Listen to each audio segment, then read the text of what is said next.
Let's move on now with a business news update for you. I'm joined here by Stephen Carroll, our business editor. Hi there, Stephen. Hi, Catherine. I'm going to start us off in the United States. There's lots of car-related goings-on over there at the moment. We're going to start off with more details that have emerged about charges facing a senior Volkswagen executive. Oliver Schmidt was the car maker's head of US compliance. He's accused of conspiring to hide the existence of emissions cheating software from regulators. Court documents filed in his case allege that Volkswagen's senior executive management was briefed on the cheating software in July of 2015, weeks before American authorities were told about it.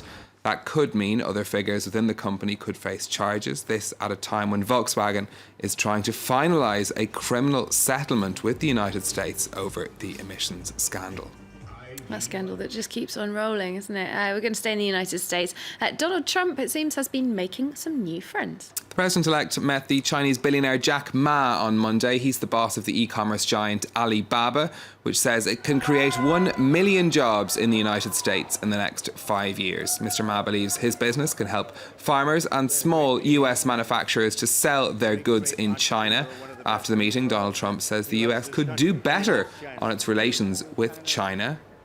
Mr. Trump also met the boss of French luxury group LVMH. Bernard Arnault promised to invest more in its Louis Vuitton factories in the United States after that meeting. Staying in North America, but a little further south, there have been more demonstrations in Mexico. This is over the increase that we've been reporting on in fuel prices. Now, the president has pledged to do more to stop price increases. Enrique Peña Nieto met business leaders on Monday to discuss preventing increases in the cost of basic goods after the government moved to reduce subsidies on fuel, causing prices to jump at the pump by 20%. Brian Quinn has the story.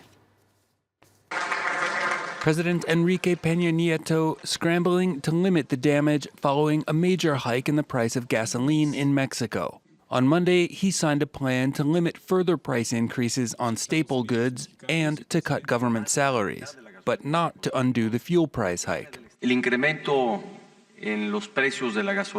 increase of gasoline prices reflects real increases in the international price of oil and of gasoline. This situation affects the country because more than half of the gasoline that we consume comes from abroad. The gas price increase, which has sparked massive protests across the country, is part of a wide-ranging restructuring that ends a state monopoly over Mexico's energy industry. For decades, Mexico controlled and subsidized gas prices. But an energy reform program begun in 2013 means that gas prices will move with the international market by the end of this year. The program is intended to attract foreign investment and free up funds for social programs. But many Mexicans are worried that higher prices at the pump will translate to higher prices everywhere. We need to protest these structural reforms because they don't favor the Mexican people. All costs will increase, inflation will shoot up, and we cannot allow that. Inflation is a major concern in Mexico, and a battered peso following the election of Donald Trump in America is making it even harder to rein in.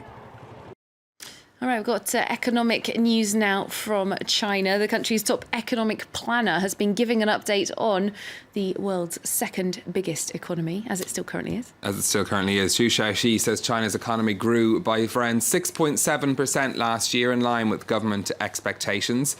He says the country will continue cutting coal and steel production in 2017. Last year, 800,000 people lost their jobs in those industries, with the Chinese government finding work for the vast majority of them.